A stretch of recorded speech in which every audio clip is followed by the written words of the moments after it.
Imagine stepping into an apartment in a prime neighborhood. The resident earns $95,000 a year, but the space is choking on luxury. A massive screen dominates the wall, high-end appliances sit stacked in their original shipping boxes, and overflow clothing spills out of the closets. Despite a top-tier salary, this person is physically anxious whenever they log into their banking app. Their lifestyle runs perfectly paycheck to paycheck, leaving them exactly 1 or 2 missed deposits away from total financial collapse. Now, go next door. This apartment belongs to someone earning roughly half as much, $52,000 a year. The rooms breathe, the furniture is sparse, and every object clearly serves a daily practical purpose. When this resident checks their accounts, they feel complete calm. They hold 18 months of living expenses safely in cash, and they automatically direct 20% of every single paycheck into investments. They share the same zip code, but the person earning almost half the salary holds 10 times the actual financial security. Society operates on a deeply flawed assumption that a higher salary mechanically produces financial stability. The high earner next door doesn't have a gambling problem or ruinous addictions. They simply drifted into a lifestyle of quiet accumulation, bringing in enough physical objects to consume every dollar they bring home. The second earner recognized that reducing possessions doesn't mean reducing your quality of life. It creates a massive buffer of unspent capital, a financial margin that most high earners actively sabotage. To actually keep the money you make, you have to stop obsessing over the top-line number on your paycheck and audit the ongoing drain of the physical items around you. Every item you bring into your home carries a hidden secondary price tag. The number printed on the store receipt is merely the entry fee. Look at the floor space under a standard treadmill.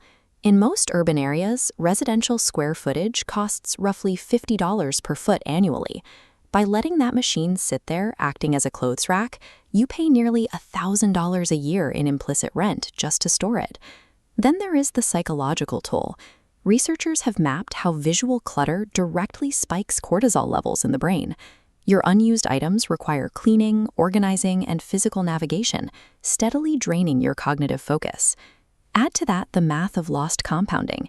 $15,000 locked in unused home gym equipment is $15,000 that cannot grow in an index fund over the next decade. When you calculate the implicit rent, the mental fatigue, and the lost interest, it becomes mathematically clear that possessing many items costs you significantly more than buying them did. That drain accelerates because isolated purchases rarely stay isolated. Large acquisitions trigger a cascade of mandatory secondary spending, an effect known as the lifestyle multiplier.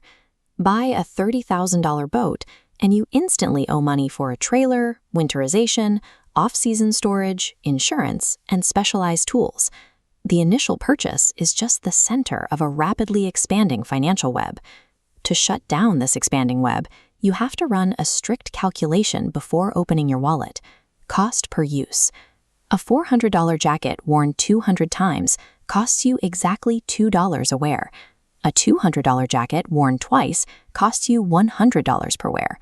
By dividing price by frequency of use, impulse buys instantly expose themselves as terrible investments. But math alone fails because human willpower reliably collapses under stress or exhaustion. You must actively engineer friction into your spending habits and absolute ease into your saving. This means implementing a mandatory 24-hour waiting period for any non-essential purchase. It means permanently deleting your saved credit card numbers from every online retailer. You aren't relying on self-denial. You are systematically redesigning your environment so that wealth-destroying choices require too much effort to actually complete. These mechanical rules are highly effective, but they serve a much larger philosophical purpose. Minimalists measure wealth on an entirely different scale than the rest of society. The conventional scorecard tracks visible markers, luxury vehicles in the driveway, massive square footage, and expensive wardrobes. The minimalist framework replaces accumulation with optionality. True wealth is measured strictly by your absolute freedom to make independent life choices. This graph illustrates why high earners stay broke. As income rises, lifestyle expectations rise in lockstep, leaving zero daylight between what they make and spend. But by establishing a permanent baseline of enough, every future raise flows straight into savings, creating an ever-expanding margin of freedom. Establishing a definitive finish line for your material desires ends the endless consumer race. It ensures your income is actually captured and converted into wealth. A lack of savings breeds a quiet anxiety that people try to soothe by buying things, which only deepens the financial insecurity. Saving heavily reverses the physics of that destructive loop. When you build a robust financial cushion, the psychological urge to buy status symbols dissolves. You no longer need expensive items to prove your success, because your internal financial security provides all the validation you require. You gain the absolute leverage to walk away from a toxic boss, relocate across the country, or launch a business and survive the startup phase. You face a binary choice. You can either own your possessions or let your possessions dictate your entire life. The math is clear. You win by choosing a life with less stuff and exponentially more freedom. Picture two identical apartments in the same neighborhood. The first belongs to someone pulling in $95,000 a year. But step inside, and you're hit with a wall of stuff. A $4,000 sectional, a massive television, and overflowing closets. Spare rooms serve as expensive storage units. This person checks their bank account with a knot in their stomach. They are 2 missed paychecks away from crisis. Meanwhile, next door, someone earning $52,000 a year lives in an airy, uncluttered space. They check their bank account with absolute calm. They have 18 months of expenses saved and invest 20% of every paycheck. The person earning nearly half as much has almost 10 times the financial security. This math seems broken, but income levels don't explain the gap. This security is born from a precise understanding of the heavy, often invisible relationship between physical objects and the liquid wealth they replace. Most people calculate the cost of an item by looking at the price tag, but the number on the receipt is only the entry fee. Everything you possess actually costs you money twice. This equation shows the true burden of ownership. When you buy something, you pay the purchase price, and then you keep paying. You pay implicit rent for the square footage it takes up. You pay annual maintenance. It drains your mental bandwidth to manage it. And worst of all, you lose the compound interest that money could have earned if it had stayed invested. This forms a cycle that traps millions. Spending creates financial insecurity, which triggers a persistent emotional stress. To relieve that stress, we buy more things, temporary fixes that only deepen the insecurity that started the problem.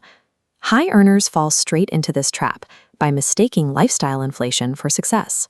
As their salaries increase, they allow their second costs to scale perfectly alongside their income, building a life that requires every single dollar they earn just to keep it from collapsing. Breaking out of this trap requires stripping the emotion out of purchasing decisions. You have to evaluate value through the metric minimalists use, cost per use. The math reveals which purchases are actually worth your money. A $400 jacket worn 200 times costs $2 per wear. Compare that to a $200 impulse jacket worn twice, which costs $100 per wear. You must also watch the lifestyle multiplier. A boat triggers mandatory supporting costs, a trailer, storage, insurance, and maintenance. Applying these filters forces awareness. It cuts through emotional marketing and reveals the true long-term financial burden of an item before you ever hand over your credit card. While logic helps, relying on willpower is a guaranteed point of failure. Human behavior naturally defaults to the path of least resistance. The solution is environmental design. You must add heavy friction to your spending habits. Enforce a mandatory 24-hour waiting period on all non-essential purchases. Delete stored credit card numbers and remove shopping apps. Conversely, remove all friction from saving. Use invisible automation to move money into investment accounts on payday before you ever see it. Financial margin is a result of engineering systems that make bad decisions difficult and good decisions automatic. To handle what you already own, apply the replacement test. Look at every object in your home and ask, if this vanished today, would I spend the money to replace it? For most of the clutter in our lives, the honest answer is no. This graph highlights why most people fail. One line shows the common approach, massive, exhausting annual purges, followed by rapid reaccumulation. The flat line represents steady, cyclical decluttering, evaluating and removing small batches of unused items weekly to prevent buildup. Reinforce this by strictly capping the total number of items you own in specific categories. Limits like 30 pieces of clothing or 15 books create a psychological defense mechanism that actively blocks lifestyle creep. Ruthlessly eliminating items that fail these tests reclaims lost mental bandwidth and steals time back from meaningless maintenance. High earners are trapped by a moving goalpost. Without a defined baseline of enough, every salary increase is instantly consumed by an upgraded lifestyle. You escape this by defining a fixed lifestyle finish line before your income increases. When the expense baseline remains perfectly flat while your income grows, the widening gap between the two creates immediate financial freedom. This initiates the virtuous cycle. A robust, growing bank balance naturally satisfies the psychological need for security. When that need is met, the emotional urge to consume dissolves entirely. Actual financial strength provides the genuine status and peace of mind that physical objects only pretend to offer. Conventional wisdom measures wealth by the accumulation of visible markers, the houses, cars, and labels we show the world. But true wealth is optionality. It is the absolute freedom to quit a toxic job, relocate for a relationship, take risks on a new venture, or pause your career. Every single spending decision is a trade-off. You are exchanging your future life choices and your personal freedom for the burden of a physical object. The choice is ultimately yours. Will you choose to own your possessions, or will you